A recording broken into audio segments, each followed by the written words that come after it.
Hello and welcome. I'm Master Lama Rasaji, and this is the Monday edition of Rasaji Speaks. Hope you had a wonderful weekend with your family, worshiping your God. What's our lesson for today? Today's lesson is cosmic connections, spiritual power in the eclipse. Okay? Well, we know this is a big day, right? For the eclipse to come in. Let's see what science is saying a little bit about the eclipse, right? The sun is about to pull another disappearing act across North America, turning day into night during the total solar eclipse.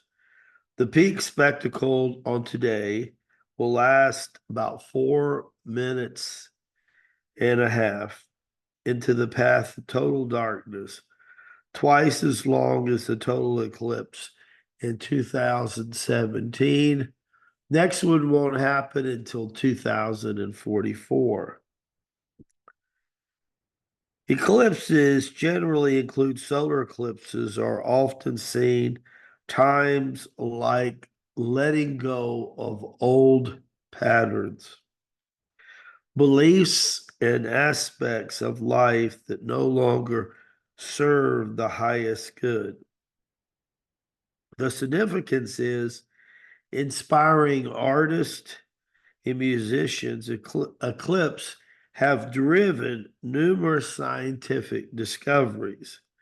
For over a century, solar eclipse helped scientists decipher the sun's structure, explosive events coming, and find evidence for a theory of general relativity and the discovery element.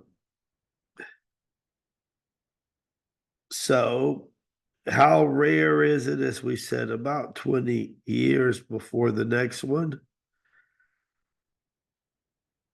And what's the last thing we say here? A lot of people suggest good moon ceremony is at hand. I think it's very interesting because the sun is also representative of the yang energy, the active masculine energy that goes up the spinal column, called in acupuncture medicine the governing meridian or channel. And yet we're in retrograde, right in the middle of retrograde, actually getting toward the latter part.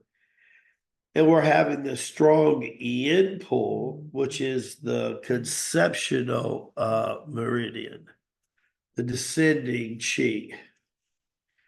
And all of this going on. And now, for almost 5 minutes, the sun will be covered by the moon. Shadowing. Interesting. Shadowing. Again, that word shadow of darkness. It's interesting to watch how that appears. Of course, if it did it for any length of time, it would have impact on the earth and growth cycle. 4 or 5 minutes, not so much.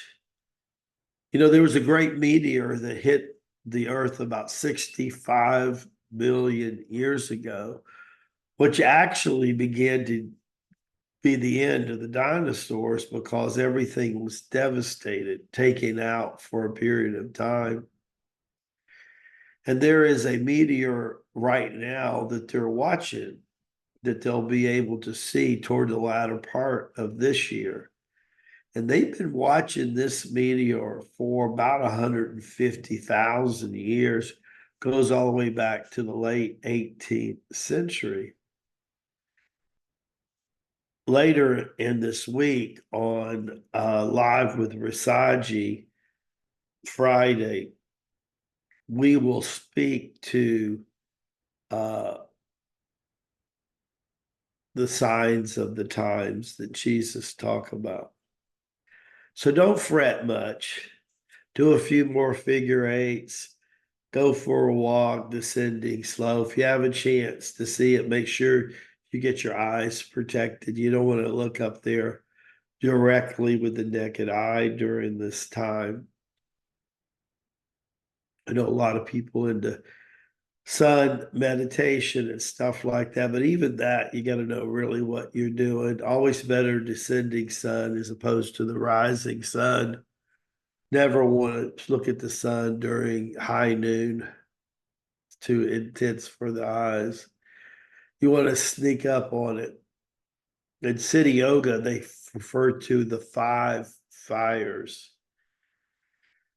And it was a powerful sadhana for uh, uh, Lama Master Sri Tapas Vidya. He did the fires, sometimes referred to the fires of Shiva, where you make 4 fire pits and then look up into the sun is the 5th fire. Buddy howdy, that'll get rid of some death urge. You want to really be careful and sneak up on those kind of things. Happy that you can be with us today and look forward to touching base with you tomorrow on Tuesday. Rock 'em a shine. May the blessings be to you and your glorious family. See you really soon. God bless you all.